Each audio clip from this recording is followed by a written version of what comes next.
God wants you to present him with a bill. He wants you to show him exactly what you think he owes you, because he don't owe you nothing. Amen.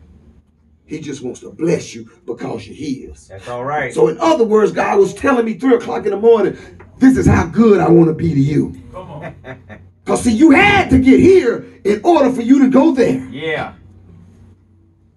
24 says, and the floors shall be full of wheat, and the fat shall overflow with wine and oil. See, I want you to know there's a time when your life is just going to overflow.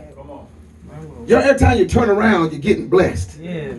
Every time you look to the left or you look to the right, you're getting blessed. I remember when I first came home, and a few months later, they were trying to send me back to prison because I couldn't pay all that money that I owed for probation and parole fees. And then all of a sudden, here comes an $8,000 check for a company that I had worked for 15 years ago. $8,000. My Lord. I say, look at this right here. I told my wife, I said, do you believe this? Was you my wife at that time? Oh, I remember that 8,000. I know she remembered it. Can't remember we were married now, but she remembered it.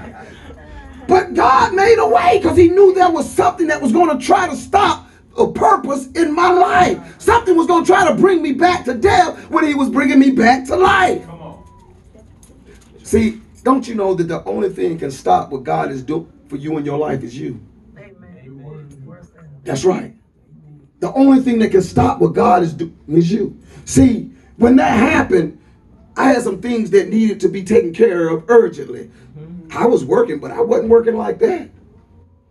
God said, wait a minute now. I don't need you to stop what you're doing and worry about that. I'm going to take care of that. And poof, out of nowhere, here it comes. And it still happens like that for me. Because of obedience. Amen. Because I remind God, God, you said you would restore me. Because I had a, let me read a little bit in 26. He says, and ye shall eat it plenty and be satisfied, and praise the name of the Lord your God that has dealt wondrously with you. And my people shall never be ashamed. I can walk around, hold my head up high. When jokers try to talk about me behind my back, well, you know he went to prison for this. You know this happened right here. And you know, I'll be like, well, if you want to know about me, just come and ask me. I'll tell you. I ain't never had to walk with my head down. That's right. Especially over a lie. That's right. I ain't never had to be ashamed of what I went through, because what I went through, God took me through. Right. Amen. It was ordained. Sir. It was ordained. Because see, it was some things he had to deliver me from. That's right. It was some things he had to take me from Yes, in order to deliver me to. That's right. And when he started delivering me, it got so amazing that I had to hold on. You ever want? I got to go back for a second bite. Give me that little sample. You know how they give you the little sample. Yeah, I got to go back for a second bite. I need to make sure. Put a little more on my plate. My Lord, my Lord. 26, and it says, and ye shall eat in plenty and be satisfied, and praise the name of the Lord your God that has dwelt wondrously with you, and my people shall never be ashamed. That was so awesome. But see, I begin to understand that no matter what the devil tried to do in my life, he had to compete with what God was doing in my life. Did you get what I just said? See, the devil tried to do things to your life, but God will begin to do things in your life. All right. Your life will begin to flourish. Amen. 2 Corinthians 4:16-18 says, for all things are for your sake, that the abundance of grace might through the thanksgiving of many rebound to the glory of God. For which cause we faint not, but though the outward man perish, yet inwardly the inward man is rewarded day by day. It says, for the light afflictions, which is but for a moment, worketh for us a far more exceeding and eternal weight of glory. While we look not at the things which are seen, but the things which are not seen. For the things which are seen are temporal, but the things which are not seen are eternal. Amen. See, you ever wonder how God blesses you and things continue to hold on? Sometimes you don't even know where it comes from. I remember my wife just got that check the other day, and they first told me it was going to be like $35. I said, girl, don't even worry about that. Let them have it. Ain't no big deal. Then when we started needing money through this move, all of a sudden this check pops up, and it's triple that. And I'm like, what? No, actually more than that one. Yeah, more than that. I said, look at God. Look at God. When we would have something to worry about, we ain't got nothing to worry about because He's going to take care of that. Amen. I say, look, because if it ain't coming at one end, it's going to come at the other end. That's right. God will fulfill our every need and give us our heart's desires. That's right. That's Y'all, right. it's something to be obedient to God. Amen. It's something to walk worthy of your calling. When I say your calling, I mean do what God has asked you to do. That's right. Which is live in righteousness. That's right. When I say live in righteousness, guess what? Every time the devil try to bring some old mess in your life, you tell the devil no. Amen. Now, I'm not going to be helped by that. You better tell him. Every time he try to tell you a different lie, you tell the devil, I already know the truth, and I'm not accepting your lie today, devil. That's right. Every time he tried to bring conflict and confusion, you tell him, I already know the truth. Amen.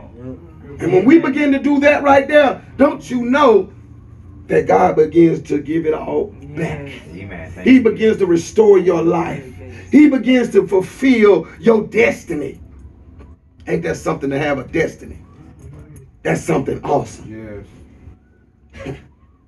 See, the devil thought he was doing something when he brought the locusts and the caterpillars. But see, God said, I'll restore everything that the locust and the caterpillar and the cankerworm and the palmer worm have eaten. Can you imagine? Your life ever felt like this? Have you ever seen? I remember one time in my life, I thought was crazy. I worked out in my uncle's tobacco field, and a swarm of locusts actually came into this field. That was one of the loudest sounds I have ever heard in my life. It sounded like a bunch of helicopters flying in. I mean, it literally, where they were at, the sky literally got dark. Dark. And they came down and they began to eat up everything. They didn't stay long. They ate and they left. That's exactly what the devil wants to do to our lives. He comes for a little while.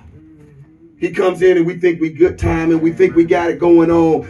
And through that little time, he's on the inside, digging away at the foundation of your salvation. All right. So that when you walk away and you think you still stand on sure ground, all of a sudden it crumbles and it falls. Yes. See, that's the thing about the sureness of God. When God assures you up, He's not going to let you live under a misconception. In other words, you ain't living thinking you going out here doing this little thing, and because I only do it once or twice a week, that it's okay. I don't do it all the time. I'm a social drinker. I just need a little toddy for the body every now and then. Oh, come on, man. You know, this weed is from the earth and it's good. And God put this here for me and you. Yeah. Any little thing He can tell you to get you off track. That's right. To dig away at your foundation. That's right. To get you away from your truth. To get you out of your truth. Go ahead, man. Talk to that woman. She ain't acting right now. Every time you turn around, she got something to complain about. And that one right there, she listened to you. She stroke your head. She telling you how big your chest is and grabbing your arms and how magnificent and what she would do if you was her man. That's what they do. But then you turn around and now your foundation is destroyed. That's right. And now your foundation is destroyed. You're looking for that one that was your stronghold. Yeah. You done hurt her and messed her up. And now where you at? You out in the wilderness alone. That's right. Because you believed the lie. We lose all of this stuff in our death. But God says, you know what? I'm gonna bring it all back to you.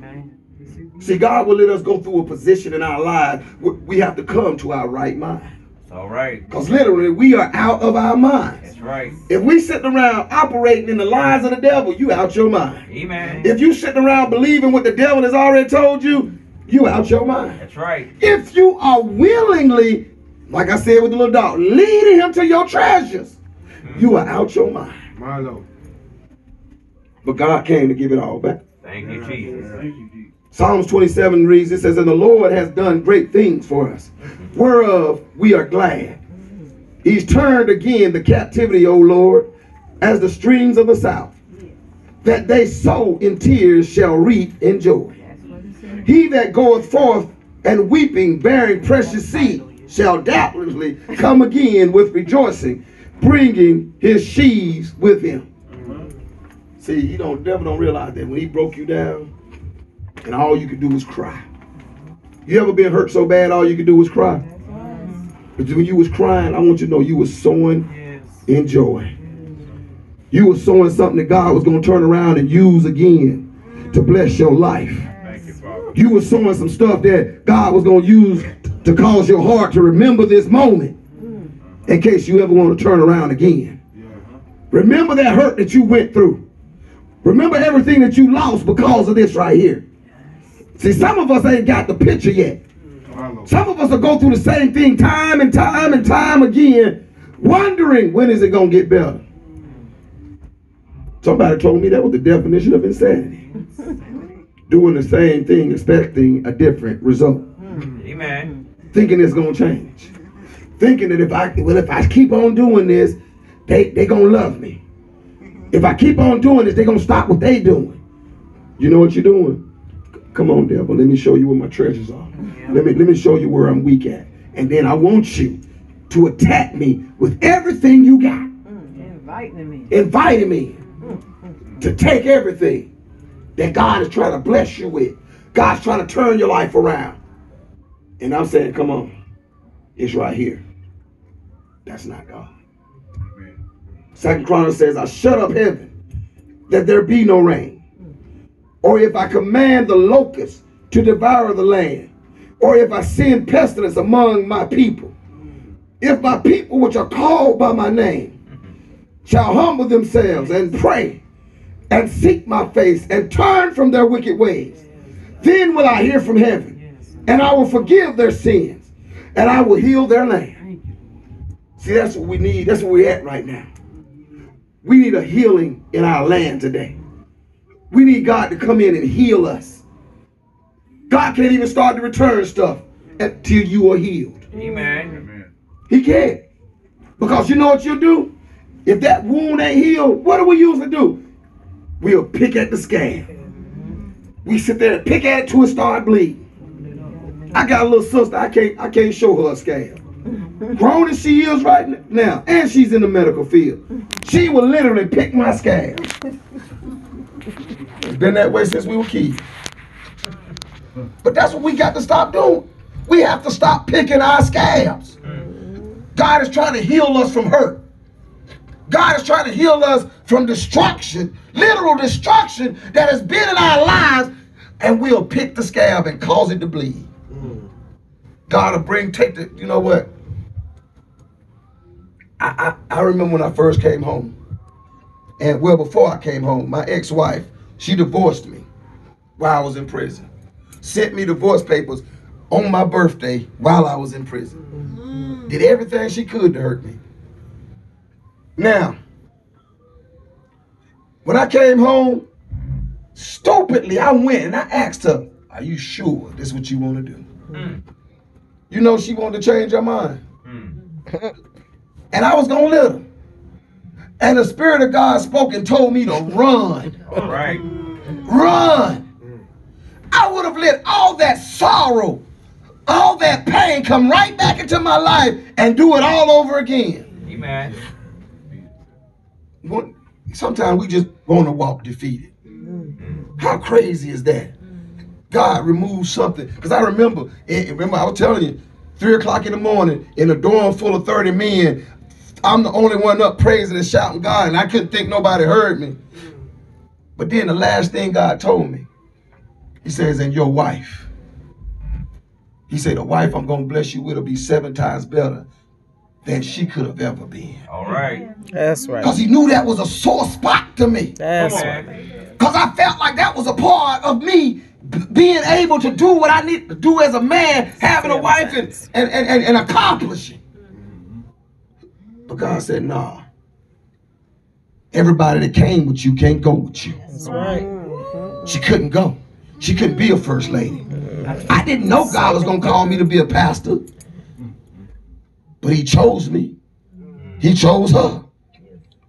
But then I started realizing I would have walked right back into that same sorrow with my eyes wide open. Come on. And I had ceased from my sins. The word just read, it says, if my people which are called by my name shall humble themselves and pray and seek my face and turn from their wicked ways, then I will hear from heaven and I will forgive their sins. I had way been forgiven. Me sitting in prison was a part of my reaping time. I got to reap some of the craziness I had sown. And I thank God for it every day. Lord, you let me reap like that instead of taking my life. Amen. Amen.